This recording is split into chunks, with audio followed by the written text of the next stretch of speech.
Really good to see you. We are about to start recording, I guess. Yes, we are. So let me do this.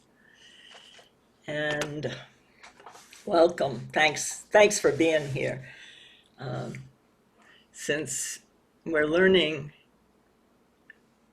that eyes don't see,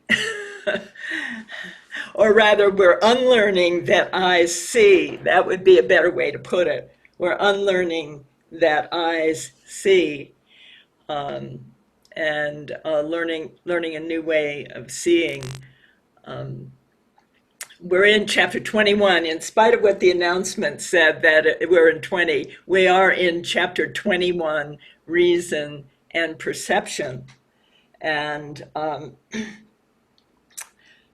we're going to go through the first two sections, the introduction and the very famous Forgotten Song. It probably is one of the most quoted sections of the course because it is a beautiful vision of the Son of God. So I thought I would start out with the definition of vision from the glossary. You probably all have or are familiar with the glossary, and it's sometimes very helpful. I use it a lot as a tool because we can tend to wander off in some of our ideas about what these different words say. And so the definition, and if you don't have this book, you don't need to go there, as there are just a few statements that I'm going to read.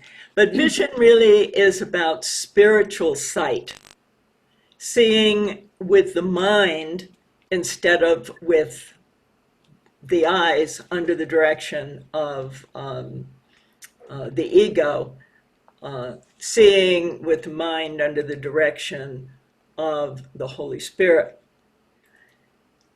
So the first definition is vision is the perception of Christ or the Holy Spirit that sees beyond the body to the spirit that is our true identity. Remember in the very beginning, chapter 1, spirit is in a state of grace forever. Your reality is only spirit. Therefore, you are in a state of grace forever. So that's ultimately where we're headed, although we're going to be learning in this chapter about true perception. And true perception is, or the real world is the step before God himself takes the last step, which is nothing we can really speak of. Vision, the vision of forgiveness and sinlessness through which we see the real world. So forgiveness, sinlessness, all are, I guess I would say, aspects or lead to the experience of vision. And vision is an experience. It is or does reflect an internal decision to accept reality rather than judge it. To accept rather than judge. I think one way to, well, I'll come back to this. Never mind, I'll come back to it. A shift in attitude from the ego's purpose for the body to the Holy Spirit's purpose for the body. The Holy Spirit's purpose for the body is to use it for communication, to use it for healing and forgiveness.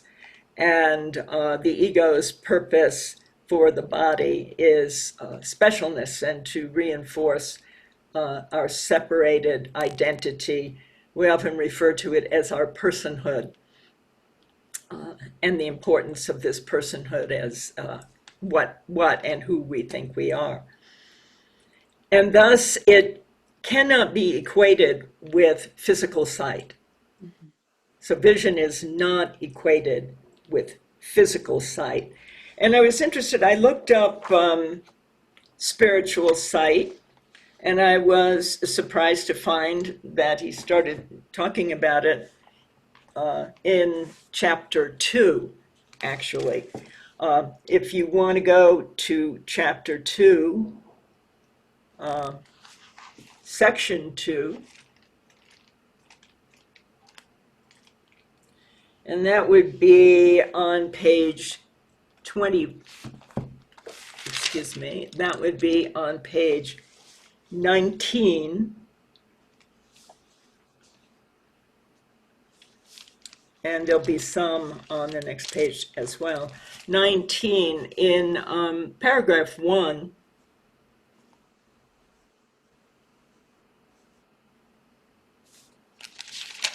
I think I have the wrong number.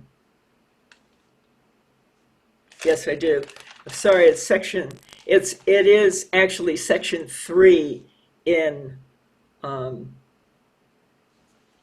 chapter 2. And it's in paragraph 1, sentence. It starts with sentence 10. The real beauty of the temple cannot be seen with the physical eye. Spiritual sight, on the other hand, cannot see the structure at all because it is perfect vision. And then in paragraph 3, sentence 5, oh, this is the one we all know. Tolerance for pain may be high, but it is not without limit. Eventually, everyone begins to recognize, however dimly, there must be a better way. As this recognition becomes more firmly established, it becomes a turning point. This ultimately reawakens spiritual vision, simultaneously weakening the investment in the physical eye or physical sight.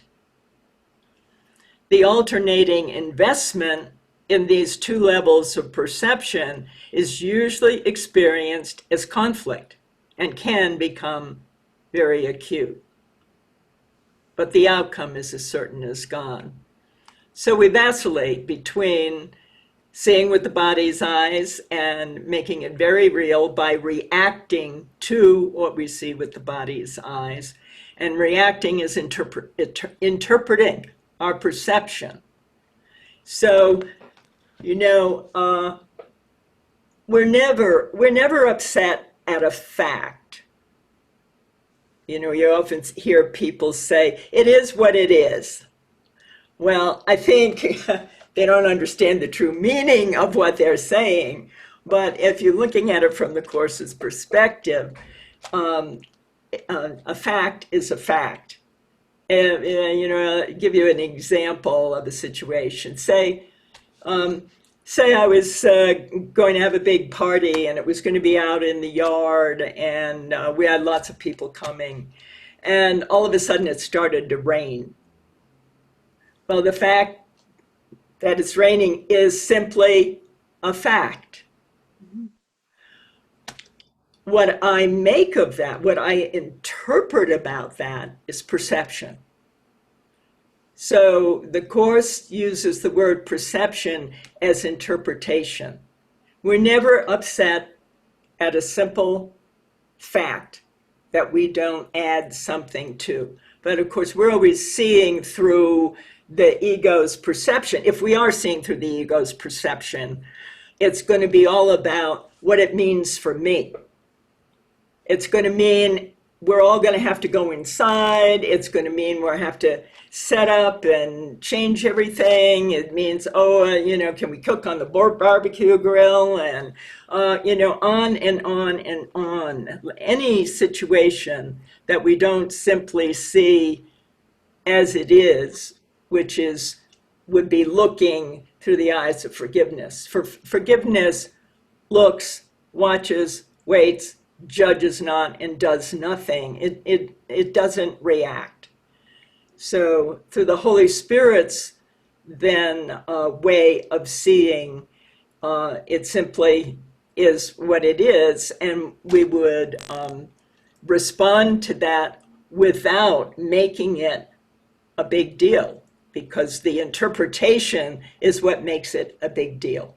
The interpretation is what makes everything a problem to me.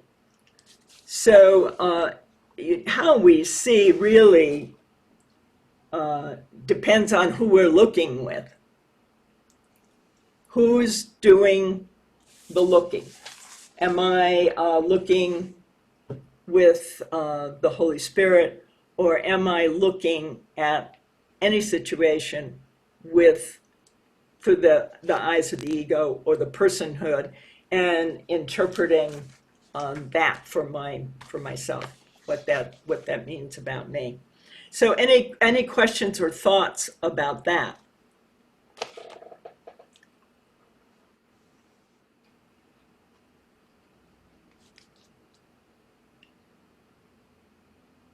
Nope. Okay. Another place that I think is important for background is the introduction to the workbook. And let's see, that is introduction to the workbook. Is very simple. It's on page 1 of the workbook. It's right after all of the lessons in the table of contents. And let's look at paragraph 3. The workbook is divided into 2 main sections.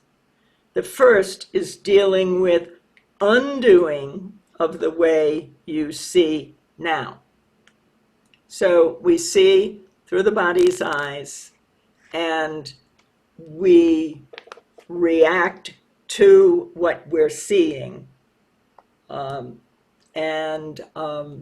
We react based upon what we have decided we want to see.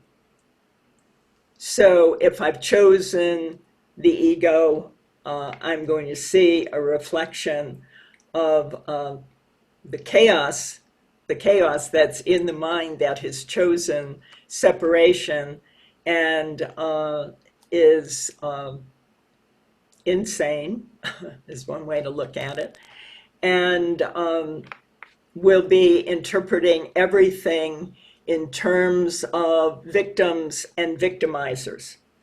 Because in order for the special separated self to survive, it's got to have a place to put its guilt. And the way it found to put the guilt was to project a world and to project bodies and other bodies upon which to project our guilt over the separation. So that has to be undone. We actually have to begin to accept the idea that eyes are not seeing. That's a tall order. Every time we react and respond to something external, and we're saying that what we're seeing is real. And then the second part, if you go down to paragraph 4, the purpose of the workbook is to train your mind. Again, we're talking about the mind here. It's the mind that's going to be seeing, not the eyes. Train your mind in a systematic way to a different perception of everyone and everything in the world. So under the Holy Spirit's direction, who is doing the looking, the Holy Spirit gives meaning to everything we see. In the way we are unlearning to see, Jesus starts off in the course, lesson number 1, nothing I see means anything. So, but we don't believe that. We think everything we see means something, and it means something about me somehow. So that's what has to be unlearned in order for us to open up and train our mind to a different way of seeing. Let's see where I want to go from here. Ken refers to the process that we're in this chapter is the royal road back to the mind. I think Freud used the royal word as well. I started thinking about this idea of the royal road, and as a way that we live in the world, meaning we live in the world as a classroom in which we're learning how to get back to the mind and to develop spiritual sight or to develop vision. And I was thinking of it as a kind of a new nobility, only it's the nobility of a mind that is free, that is learning from the Holy Spirit. And of course, it's an interesting take on nobility because everybody ultimately is noble in that sense of the word, that everybody has a mind that is holy. Everybody has a mind that has been given. What are we? We're a mind within the mind of God and like our source and creator in every way. And so, the new nobility is in the kingdom. It's returning to the kingdom. And the new mind, the noble mind, is wholly generous to its brother in that it sees its sinlessness everywhere. It gives everything because it has everything. So, in a time when, we seem so terribly split on the value that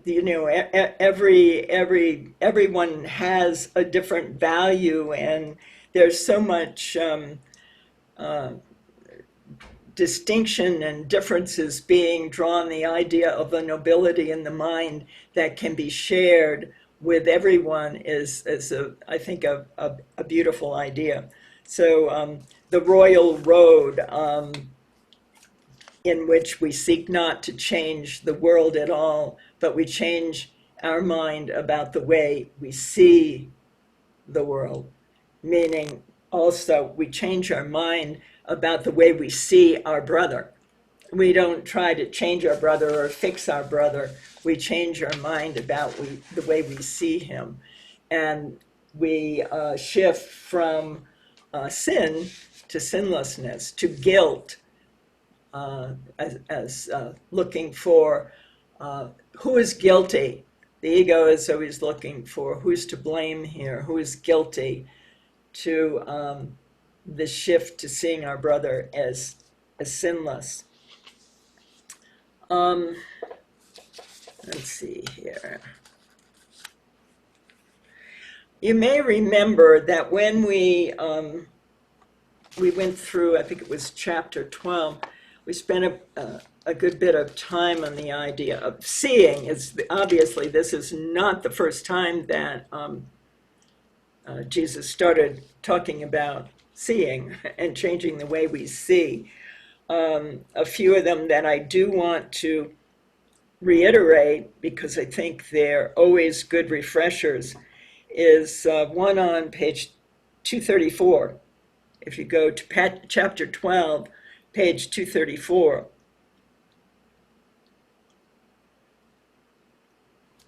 and paragraphs actually 3 and probably some of 6 and 8. Paragraph 3 at the top of the page 234, when you made visible what is not true, what is true became invisible to you.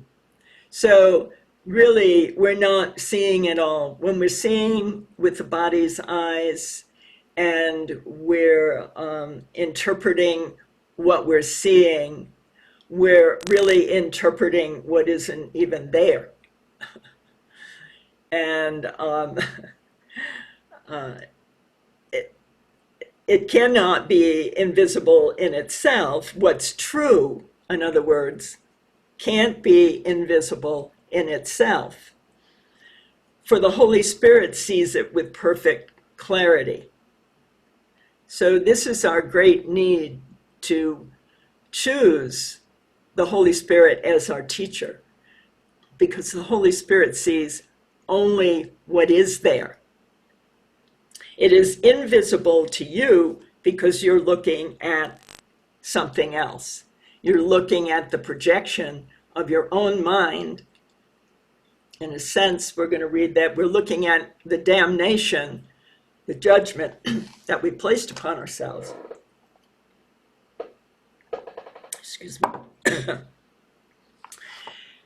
If you, let's see, it is invisible because you're looking at something else.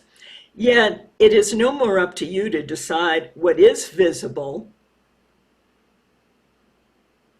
and what is invisible than it is up to you to decide what reality is. What can be seen is what the Holy Spirit sees.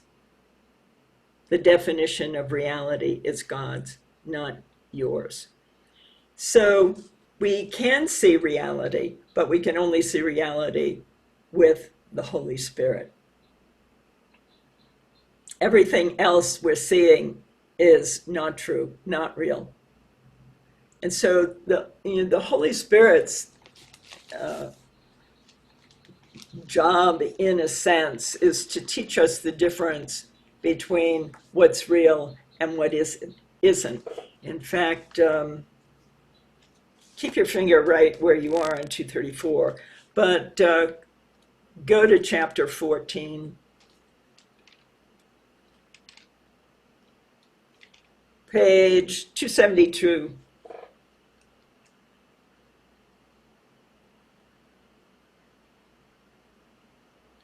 Oh, this is paragraph 2. The Holy Spirit, seeing where you are, but knowing that you're elsewhere, begins his lesson in simplicity with the fundamental teaching that truth is true. It is what it is. The Course's version of it is what it is. The truth is true. This is the hardest lesson that you will ever learn. And in the end, it is the only one. Skip down to paragraph 3. All this the Holy Spirit sees and teaches simply that all of this is not true. All of the nonsense that we make up, all of the strange reactions that we have to something that isn't even there. And he sees this, but he simply says it's not true.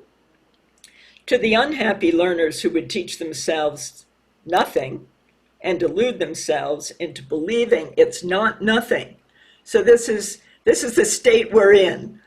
We're looking at nothing and we're teaching ourselves it's not nothing. It is really something. And I'll show you how it's something. You did this to me.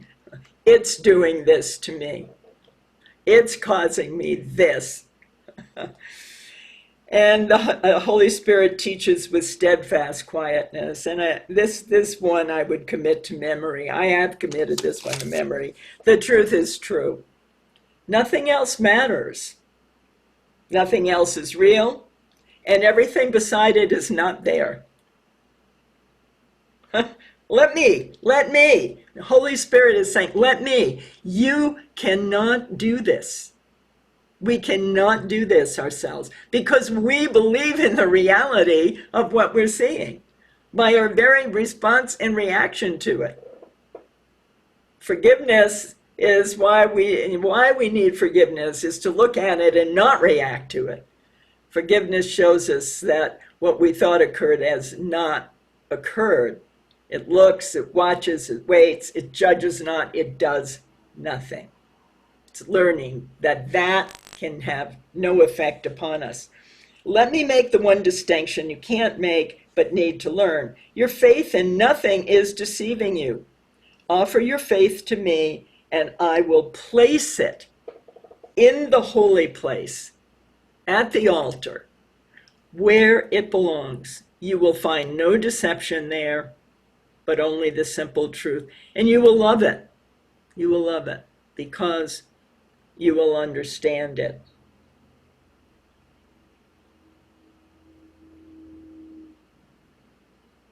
So, the Holy Spirit is an essential part of our experience because the Holy Spirit teaches by experience. So this is out of the realm of our being able to figure it out. What we learn from the Holy Spirit is given, and it comes to us from beyond time and space. So it's a completely different way of learning. And we can get hung up for a really long time thinking we can figure out what the Holy Spirit's going to tell us. And then we have a tendency to grab onto something that we secretly want to hear and imagine, again, we're into imagining that the Holy Spirit is telling us to do something. And the Holy Spirit's function is to correct our mind. So the changes that are occurring, while we might see the effects of the change, which is what the miracle is, the miracle shows us that we are learning from the Holy Spirit. How I see my brother, how I relate to my brother is showing me whether I am learning from the Holy Spirit or I'm learning from the ego. And so it's indirect in a sense. So the Holy Spirit isn't really telling us where to go or what to do. The Holy Spirit is bringing us joy, is bringing us peace in the mind. Now that may mean it's a lot easier for us to make decisions. That may mean, in fact, he's going to talk about that in the Song of Prayer, there are open doors. We don't see them when we're looking with the ego's eyes, he says. There are stones that we would know how to go around. Difficulties, problems, we would know how to go around, but we don't. But with peace in our mind, with joy in our mind, that would be navigation of the dreams, so to speak, would become effortless. But because we are relying on the ego, we're always adjusting. You remember, part of this chapter was sin as adjustment. And once we made the adjustment of sin, it's all downhill from there. We're always trying to adapt and adjust to the world that we have projected externally. The plan that the ego's plan to keep us mindless is very effective, and that's where spiritual sight comes in, as opposed spiritual sight instead of eyes from the body. The visual of the body is always looking to prove or witness to the reality of its existence. All right. Any thoughts or questions at this point? I need to put the whole screen up here.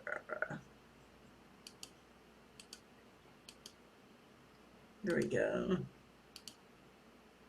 All right. Yes, now I can see everybody. Sorry, I had the wrong visual on. Hi, Abe. Hi, Lynn. Yes, let's hear from you. Yeah, so I've often struggled with the question of when I get some idea in my head or some feeling, whether it's actually the Holy Spirit trying to help me or is the ego just messing me up some more. And I guess what I hear you saying is that if it's the ego's voice, it will probably learn to much more judgment and less peace. Whereas if it's the Holy Spirit, it'll lead to less judgment and more peace. Would you agree with that? Absolutely. Yeah, okay. Absolutely. When you're learning through the Holy Spirit, that's the gift of learning the truth. The truth is true and nothing else is true. That's the Holy Spirit's job, to teach us that. So we're learning that the truth is true, and that is, it may be reflected perceptually, but that's not perception.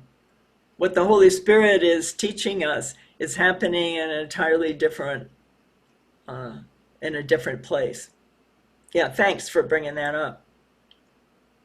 Anytime we think we know something, we're in trouble, We don't know anything. The truth is true. That's it. Let's see. Anyone else? Yeah, Bruce. Lynn, a few moments ago when you read "The truth is true, nothing else matters," a little farther down it what is it said? The word the only word you left out, which I thought was helpful, was gently, but probably not consciously. But anyway, it says, "Offer your faith to me, and I will place it gently in the holy place where it belongs." And I was thinking, yeah, that gentleness is kind of a clue that the Holy Spirit doesn't coerce at all. It's always just waiting there patiently for us to agree, and then it's like, oh, then we see all the the light goes on, and we see, like, as we're going through the cave, we see all the pitfalls and the stones and the open doors and all that stuff, right? Thanks. Exactly. Yeah, I was interested the other day when we were in chapter 20 and Tim was doing the section on the vision of sinlessness, and how often he used words like your real desire, you're wanting it. You have to want this. And it can take a while to realize, first of all, if I really understood that I'm not seeing, that I'm really blind, that what I'm reacting to and responding to, and then interpreting in a way that keeps me hopelessly preoccupied with the dream world, which is the strategy of the ego, to remain mindless. Well, using our eyes to tell us what we've already decided we want to see, when we realize that's not seeing, we're seeing nothing. When we finally get that, we may be a little more motivated to try a spiritual sight and find out what that's all about. Obviously, he said in the beginning, that shift from seeing with the body's eyes to spiritual sight, we go back and forth because it's not something we're used to. In fact, a fun place to read about this, because this isn't all terrible stuff, is, let me find the right page. On page 6, 645. This is all about learning and unlearning. So go to 645 in the text.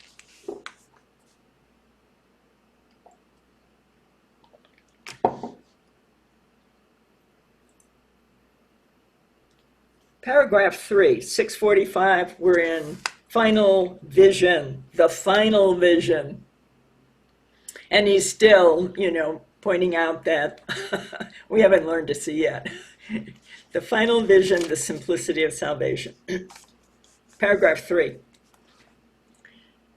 No one who understands what you have learned, how carefully you've learned it, and the pains to which you went to practice and repeat the lessons endlessly.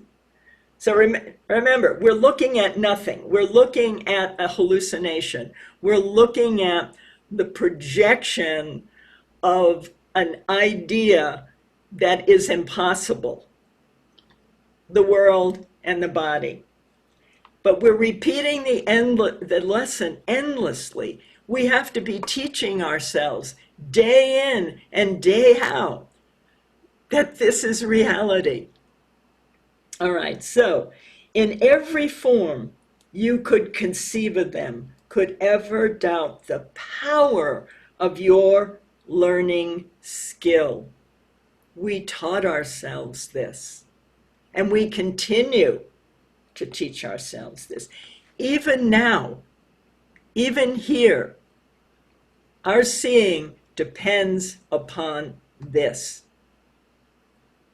Every day, day in and day out, our seeing depends upon that teaching. So we're teaching ourselves and learning it constantly. There is no greater power in the world. The world was made by it, and here it is. Even now, depends on nothing else. It is only there because we want it there. So flip to the next page, paragraph 5. Learning is an ability you made and gave yourself. And now we have to unlearn.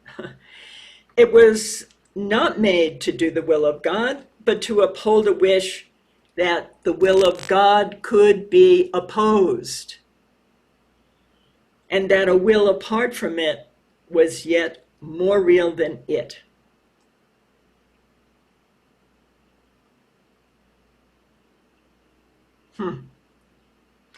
And this has learning sought to demonstrate, and you have learned what it was made to teach. And now does your ancient overlearning stand implacable before the voice of truth and teach you that its lessons are not true. So now, because we believe what we've taught ourselves is true, we say, this is too hard to learn. This spiritual sight stuff, this is too hard to learn another way to see. And that its voice, the Holy Spirit that speaks, teaches us another way to see. No, I can't learn that way. Judy, did you have something? I was just going to say how being without physical sight, how the ego really tries to tell us how absolutely helpless we'd be. I mean, think of a blind kitten, or, I mean, we'd be totally vulnerable without any idea of how to take the next step, totally in the dark. And I think there's something to be said about surrender to that, so we can see with spiritual sight. Right. And boy, that's quite the undertaking. Right. So, Right. Yes, and he's not asking us, obviously, to give up seeing with the eyes. We will continue to see with the Yeah. eyes, but it's just not to believe it, Okay. not to use it as the justification for our interpretations. Oh, gotcha. We're It's using a world that we've projected. We've already decided what we want to see, and then we're seeing that. And what we want to see again is we want the problem to be out there. We want the guilty one to be out there. Yeah. That's the whole strategy, is to keep us away from the mind, the mind where vision is, where So, we yeah. could actually look at this and we would not react to it. I mean, that's the first step. We really have to begin with that. So we're seeing with two eyes.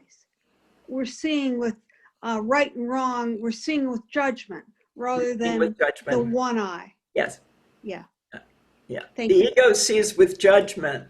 When we are seeing with the Holy Spirit has us see everything as a classroom and as an opportunity to get back to the mind where we begin to experience the complete forgiveness. We begin to experience the peace and joy that's there when we're not reacting and interpreting based upon a special separated person. Very That's clear. Very yeah, clear. Thank you. that's not seeing. Let's see here. So we now think it's too difficult to learn to see with spiritual sight. And then if you drop down to paragraph 7, the lessons to be learned are only two. Each has a different outcome in a different world. And each world follows surely from its source. So the one is the Holy Spirit. I choose the Holy Spirit as my guide and teacher for seeing. And the other is to see through the eyes of the ego, in which the ego sees God's Son as guiltless. One way or the other, it's going to find guilt. And that's the world that keeps us blind. Let's use that. If you skip over to paragraph 11, I think this is a good reminder as well. Because we are confronted with this now. What is temptation but a wish to make the wrong decision on what you want to learn? Do I want to learn vision? Do I want to learn spiritual sight? And have an outcome that you do not want? What could be worse than to be choosing, be tempted to make the wrong decision? The ego as my teacher instead of the Holy Spirit as my teacher. Remember that the Holy Spirit is teaching us reality, teaching us the truth is true, teaching us what is there to see. Purpose. The universal purpose of God is there to see in the mind. That's what we want to become aware of. Thoughts, questions? It's definitely a shakeup. This is why it's gentle and gradual, but even if we catch ourselves once during the day and realize, oh wow, I'm seeing totally through the eyes, I'm interpreting, I'm spinning out a whole story about what I think is happening. Nothing I see means anything. It doesn't mean anything. That stops us. If we just remember that now and then, we're stopped.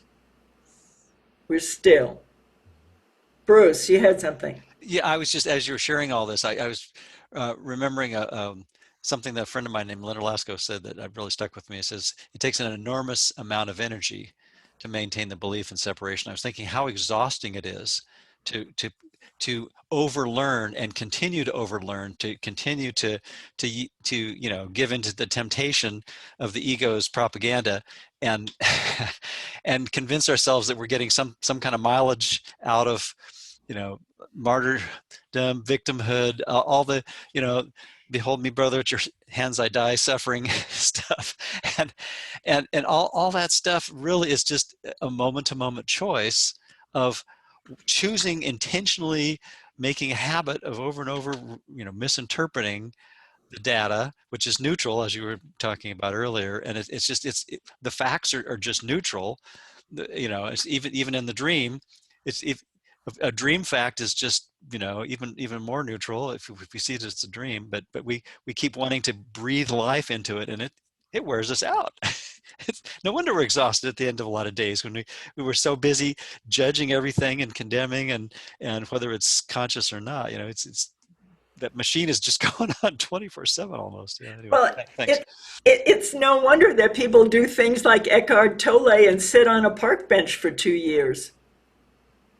I mean, and he's not the only story like that. There are many stories of people that just, when they totally get that shift from seeing through the body's eyes to, seeing what's simply there without any interpretation, without any, personal story about it. I mean, who's looking? It's the Holy Spirit looking. It's who we are, simply looking and realizing there's nothing to do. There's nothing that needs to be fixed. There's nobody that needs to be changed. And everything is just fine, because we're seeing with the mind, which is, essentially what he says in the beginning of the workbook. He says the goal here is a different way of seeing. And when you go all the way with it, sit on a park bench maybe. that can also be a metaphor for being really busy, but not being busy in your mind, which is all interpretation, all trying to strategize and manipulate and react and respond. Oh man, it is exhausting. Yeah. And anybody else? I was thinking about the blindness part. Like most of us, probably 99.9% of us, if we have bodily sight, we wouldn't consciously choose to be blind. And yet, every time I make a judgment, I mean, if I look out the window and the fall leaves look nice, and there's some pretty things in the world sometimes, and but it's not.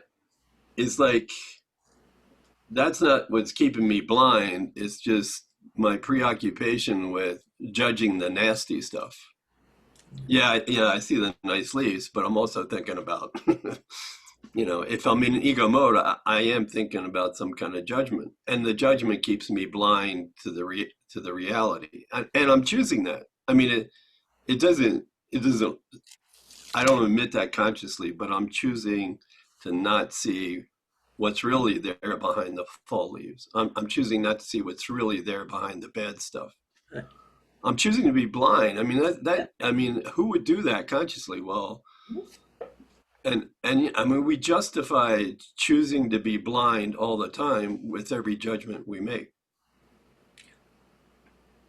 I think one of the early lessons, he says, God's purpose is in everything. I mean, the purpose, the universal purpose of God is in the mind. That includes absolutely everything. We are the purpose of God. There isn't any separation between God and the Son. It's the purpose is everything, and that purpose is our shared universal purpose. That's got to be a beautiful thing. to know that. Of course, we're not speaking of knowledge here. We're speaking of getting to the place of true perception. And true perception is not interpretation. True perception is under the guidance of the Holy Spirit. So, I mean, our question would be of everything. Show me the meaning of what I behold. I don't know. Show me the meaning. Show me the meaning of my brother who's here in front of me. The purpose of God is here. Show me the meaning of whatever appears to be going on. I don't know, but instead we leap right in there and we decide what it means, and we start, cranking out our interpretations. All right, let's look at on page 445. We're going to start with paragraph 2, reason and perception. Our school, by the way, used to be called School of Reason. Reason being right-mindedness. That was the first name for it. And then about, I think, 2007, we thought, well, that's a little hard for many people to understand. What is that about? So it just seemed obvious. Well, it's a school for A Course in Miracles. But reason is, another way to think of reason is right-mindedness. Reason will tell you that you need a teacher. Reason will tell you to choose the Holy Spirit. Wrong-mindedness will say, choose me, choose the ego, choose me, and I'll make trouble for you. I'll make a lot of trouble for you. All right, so paragraph 2. Damnation is your judgment on yourself. And this you will project on the world. So the judgment is, of course, the tiny mad idea, but the judgment is the first judgment, really the only judgment. The first judgment was you sinned and you're guilty and you deserve to be punished. And so that's where we went off the rails, right there. Had we not judged, the Holy Spirit would simply be there and nothing happened. That's the atonement. The atonement is the correction. Nothing happened. But we didn't accept the correction. We decided to listen to the voice of the ego. So we damned ourselves, and then this is what we project now upon the world, which is also a projection. See the world as damned, and all you see is what you did to hurt the Son of God. If you behold disaster, catastrophe, you tried to crucify him. So, I mean, it sure looks like we could look out there now and think we're seeing catastrophe and disaster. But we see that because that's what we want to see. We've already decided we're damned, and this is what we want to see, the effects of this, to prove that it's true. It's a hallucination. If you see holiness and hope, you join the will of God to set him free. Now, there are stories, Desjardins on the battlefield in the trenches in the war. And he walks out upon the battlefield and he sees nothing but beauty and glory, while all around him there is, suffering and dying. Because he's seeing with his mind. He's not seeing with his eyes. He's seeing a decision that he's made in the mind as to what he wants to see. So there's a really extreme example But in any situation, we are seeing what we want to see, and it is a decision.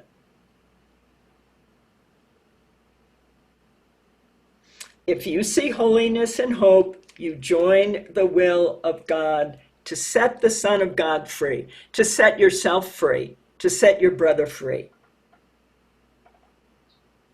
There is no choice that lies between these two decisions. You're either choosing damnation or you're choosing the will of God. We're choosing the Holy Spirit. It's always that, ego or Holy Spirit. And you will see the witnesses to the choice you made and learn from this to recognize which one you chose. You want to know what you chose? All you have to do is see what you're seeing and making real. So it's possible, again, to be here and be walking in this world and be a participant, but not to react to it as a person like, this is hurting me. I'm a victim of this. And there are victimizers all around. So if you want to support your favorite candidate, you can do it. But you're not invested. I don't know. It's, Kathy. Yeah, and also I know we could also say, because I know for me, between these two decisions, when I've decided for ego, not only do I see misery and suffering out there, I feel the misery and suffering in here. And when I have decided for Holy Spirit, not only do I, well, then it feels like just one and the same, that I will feel happy and joyful and peaceful.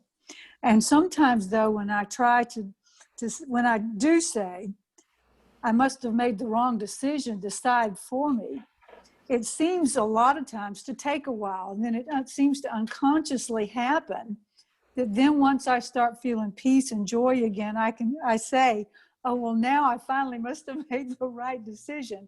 Do you have that same experience?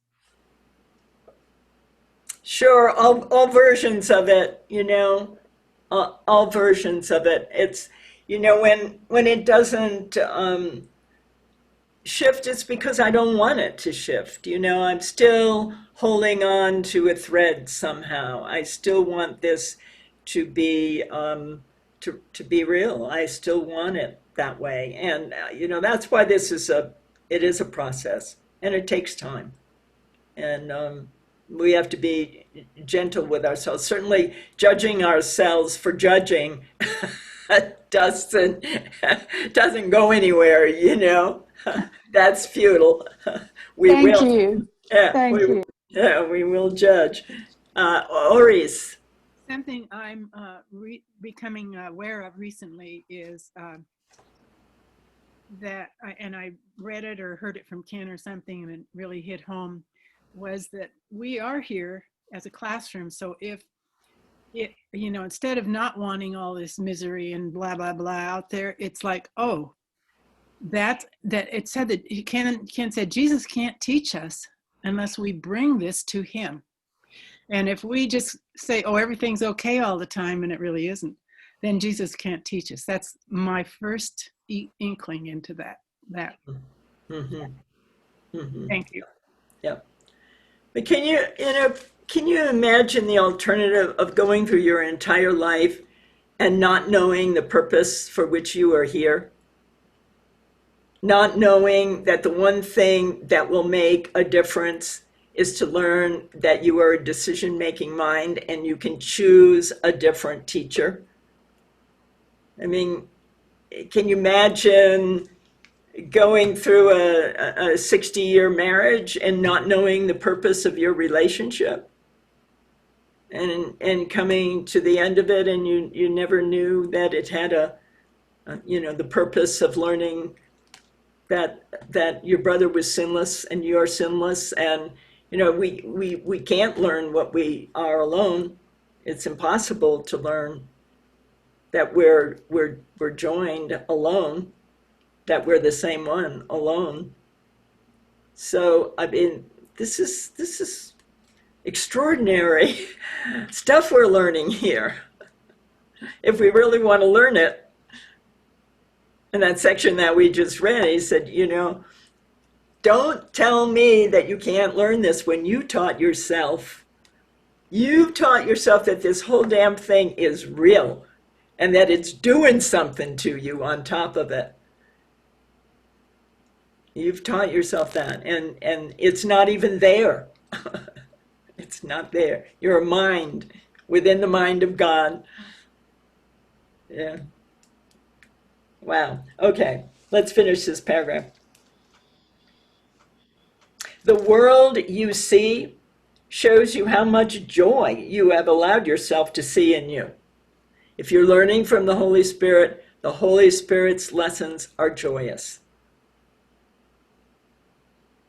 And you accept it as yours. And you will see the witnesses to the internal joy that you are allowing yourself. And if this is its meaning, the world, its meaning, if this is its meaning, then the power to give it joy must lie within you. So we all have this power within us. The power and the glory. Remember chapter 8, when we went through chapter 8, it was all about the power and the glory and the kingdom. And it's yours. It's yours. We have it. And now we're going through the process of learning it. I was looking at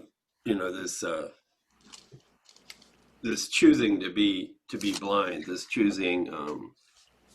I mean, why wouldn't I want to see what Desjardins saw on a battlefield? Much like see that all the time, but certainly walk out on a battlefield and see the beauty and the glory behind all the seeming horror. Of course, I'd want to see that. And then Jesus says, and the only thing I need to do is lay down my judgment about who caused the seeming horror. And I'm like, oh no, I don't know about that. I don't know if I want to lay down any judgment at all. Do I want to be right or happy, damn it? Yeah. Laying down a judgment means I'm not very right. I mean, the fear, I was thinking about the innate fear of, I mean, it doesn't look like I'm afraid of seeing the beauty and the glory, especially on a World War I battlefield. I mean, that, of course, why wouldn't I want to see that? However, am I willing to lay down this judgment and then maybe another 2 or 3 judgments I might have? And I always have at least 10 backup judgments too, just in case one runs out. Mm-hmm. But just to lay down those judgments. I mean, he's not asking a whole lot. However, I sure am hanging on to and using that as an excuse not to see the beauty and the wonder and just stay blind to that. Right. It's staying blind to what really could be seen. And only what the Holy Spirit sees can be seen.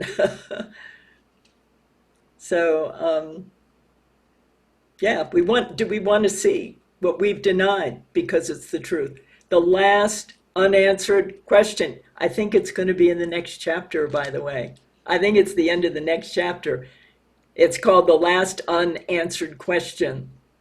Do I want to see what I've denied because it is the truth? Do I want to see reality? Do I want to see the real world? Do I want to see what's really there? Instead of my interpretations.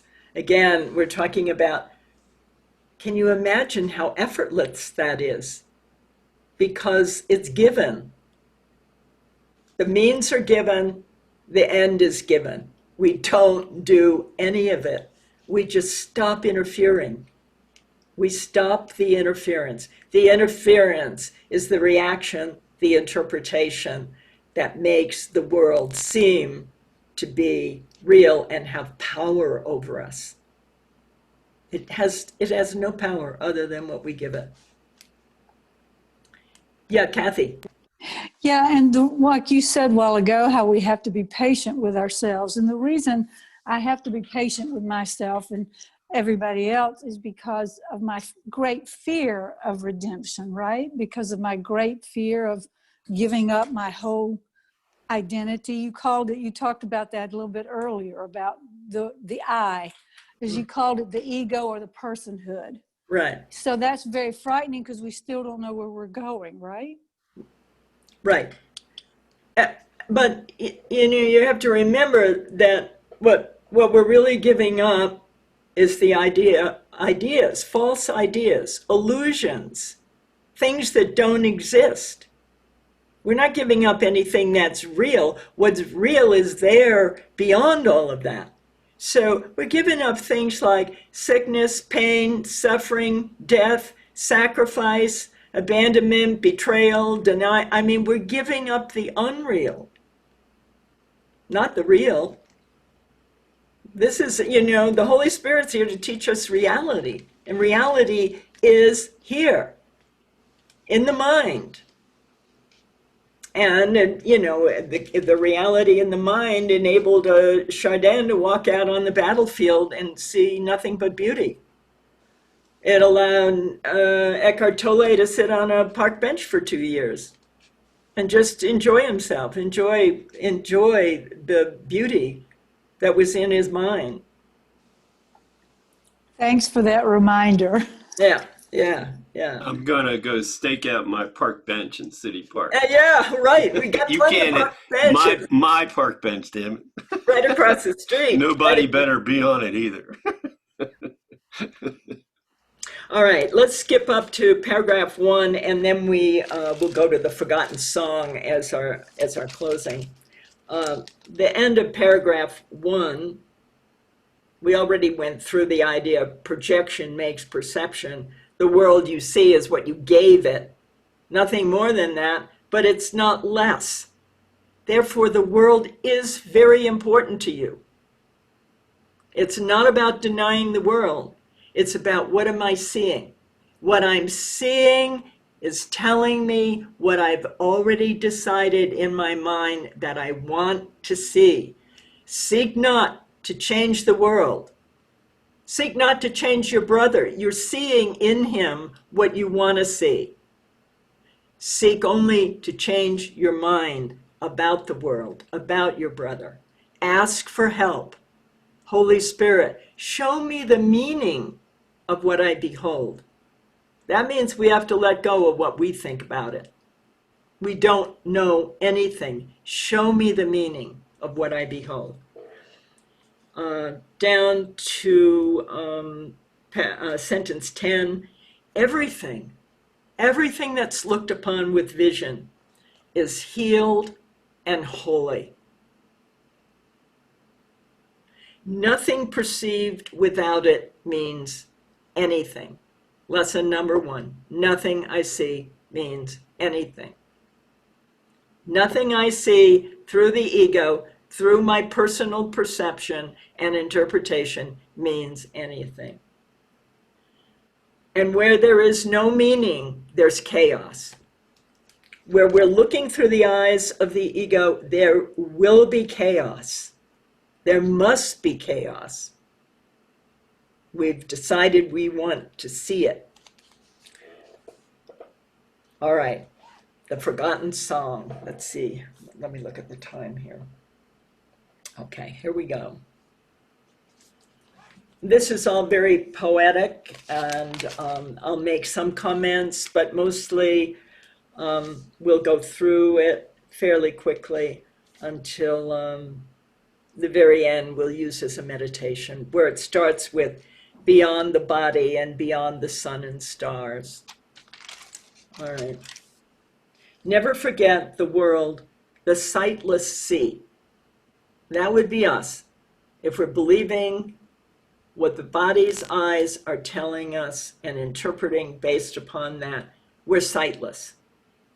And it must be imagined. It's made up. It's imagined. It's interpreted. For what it really looks like is unknown to them. They must infer. They must make up. They must guess at it. What could be seen from evidence forever indirect, and reconstruct their inferences as they stumble and fall because of what they did not recognize. They don't recognize that you could see your way through all of this effortlessly with a mind resting with the Holy Spirit. Or walk unharmed through open doorways they thought were closed. I don't know how to get out of this. I don't know what to do. There's always a way through. There's always an answer. Peace, when the mind is at peace, when it's chosen the Holy Spirit, when it's chosen the Holy Spirit, and it's learning internal joy and peace and certainty and clarity, we can see our way through. We can see the right answer, the right thing to say. It's there. Some call it channeling. If it's true channeling, the words are coming from the Holy Spirit. They're not coming from us. And so it is with you. You do not see. Your cues for inference are all wrong. They're being taken from the ego's point of view, how the ego sees things. They're all wrong. And so guess what? You stumble, you fall down upon the stones that you didn't recognize. You put them all there. But now with the right teacher, with the Holy Spirit, with peace as your guide, you recognize them. You know how to go around them, over them. It's effortless. And you can go through doors on the next page, 446. You can go through the doors which you thought were closed, the doors in the mind. The way to truth, which stand open before unseeing eyes, waiting to welcome you. Open your eyes.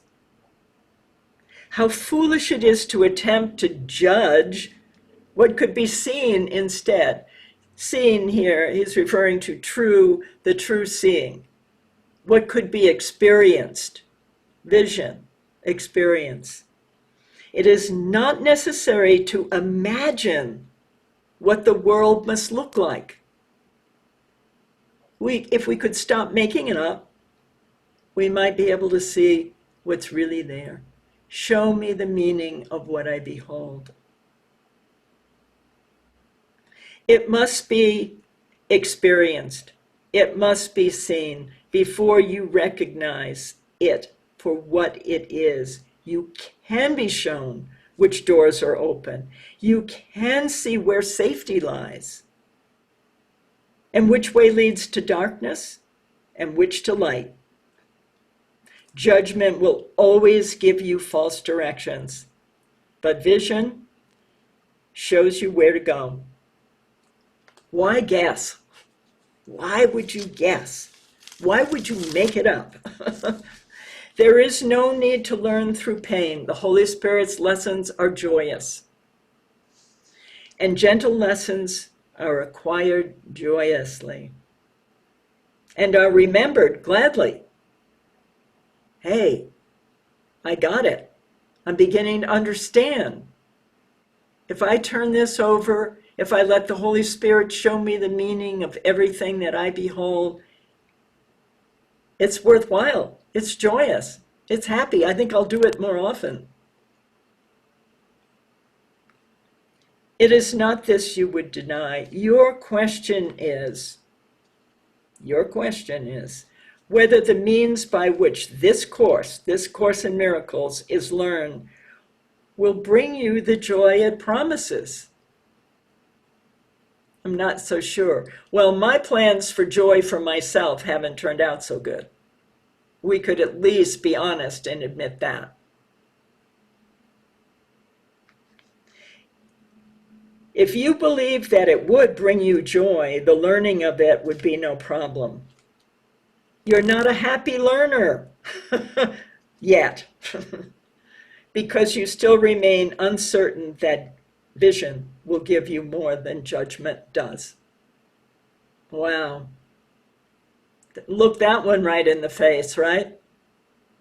I still believe that my judgment will turn out better for me than vision. And you have learned both you cannot have. So we choose judgment. The blind become accustomed to their world by their adjustments to it. And they think they know their way around in it. I know how to navigate this dream. Watch this. Some are better at it than others, but it never lasts. It never ever lasts. I don't care how much money we acquire, or how great a body we get, or how smart we get. It never lasts. What the Holy Spirit teaches us is what's true now, and what's true eternally, forever. They think they know their way about it. They learned it not through joyous lessons, but through the stern necessity of limits that they believe they couldn't overcome, and they just keep adjusting to the limits. And still believing this, they hold those lessons dear.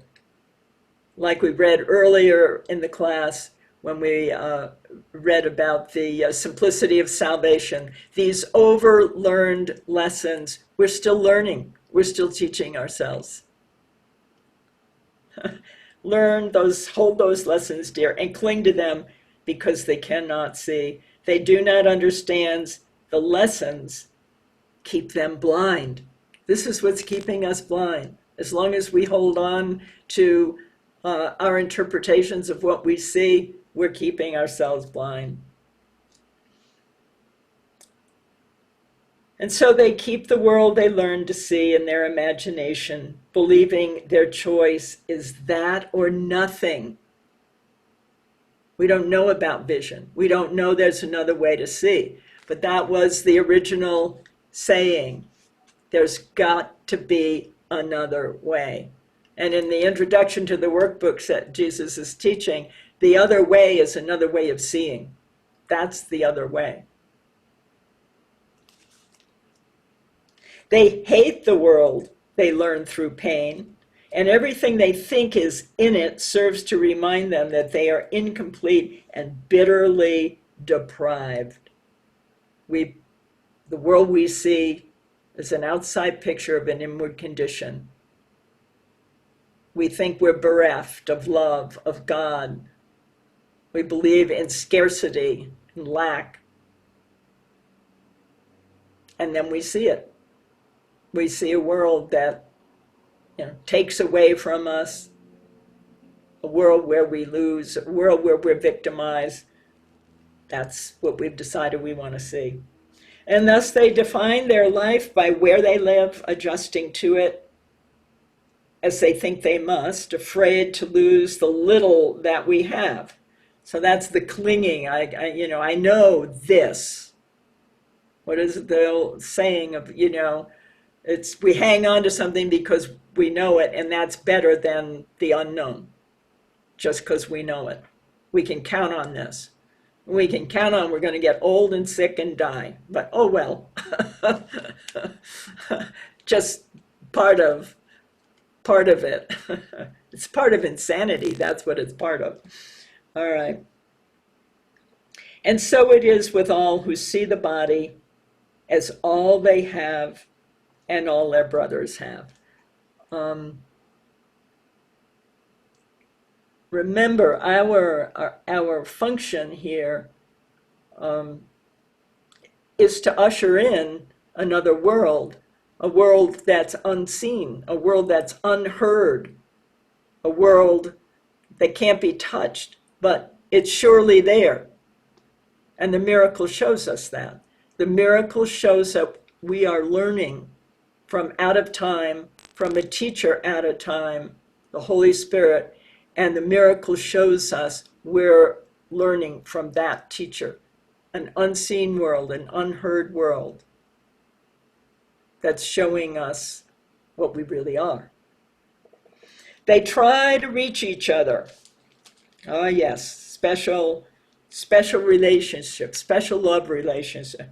We try to communicate. We're hopeful that there'll be some connection made. And they fail again. And they adjust to the loneliness, believing that to keep the body is to save the little that they have. Ta-da! Now he's going to ask us to listen and see if we can hear the song. Okay? All right. I'll just read it through and we'll take a minute. Listen. Listen. Listen. Be still and listen. Perhaps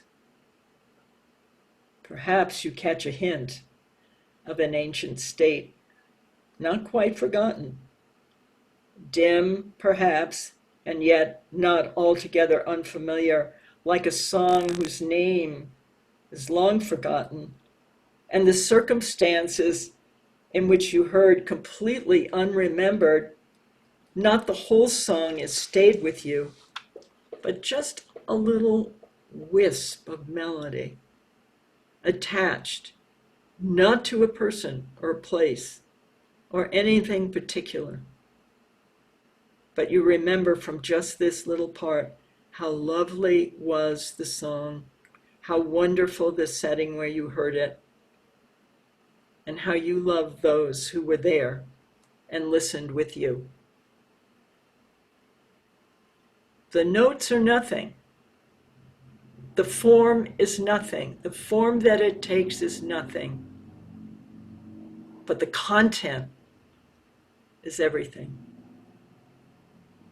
The notes are nothing. You've kept them with you, not for themselves, but for the soft reminder, the peace, the joy, the certainty, the ease, the comfort of what would make you weep if you remembered how dear it was to you. You could remember, yet you're afraid, believing you would lose the world you've learned since then. And yet, you know that nothing in the world you learned is half so dear as this. Listen and see if you remember an ancient song you knew so long ago and held more dear than any melody you taught yourself to cherish since. Beyond the body, beyond the sun and stars, past everything you see, and somehow familiar, is an arc of golden light that stretches as you look into a great and shining circle. And all the circle fills with light before your eyes. The edges of the circle disappear, and what is in it is no longer contained at all. And the light expands and it covers everything, extending to infinity, forever shining, and with no break or limit anywhere. Within it, everything is joined in perfect continuity. Nor is it possible to imagine anything could be outside, for there is nowhere that this light is not. This is the vision of the Son of God, whom you know well. Here is the sight of him who knows his Father. Here is the memory of what you are, a part of this, with all of it within and joined to all as surely as all is joined in you. Accept the vision that can show you this, and not the body. You know the ancient song, and you know it well. Nothing will ever be as dear to you as this ancient hymn of love that the Son of God sings to his Father still. And now the blind can see. For that same song they sing in honor of their Creator and gives praise to them as well. The blindness that they made will not withstand the memory of this song, and they will look upon the vision of the Son of God, remembering who he is they sing of. What is a miracle but this remembering? And who is there in whom this memory lies not? The light in one awakens it in all. And when you see it in your brother, you are remembering for everyone.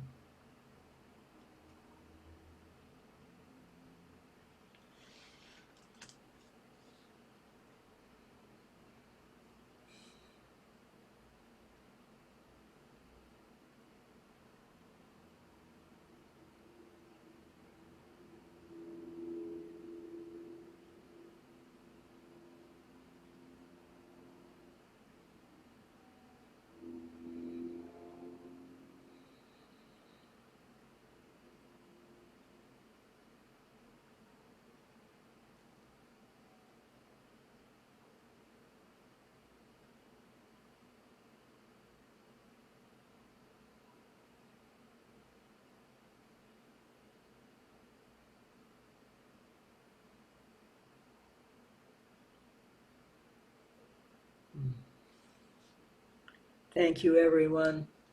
We can remember. You can remember. Thank you, Lynn. It was a beautiful meeting. And thank you all. Peace and love to everybody. Remember. Thank you. Yeah, thank you. Thank you. Thank Thank you. you. Bye. Thank you, Lynn. Thank you. See you next Bye. time. Thank you. Thank you, Thanks, Lynn. everyone. Thanks.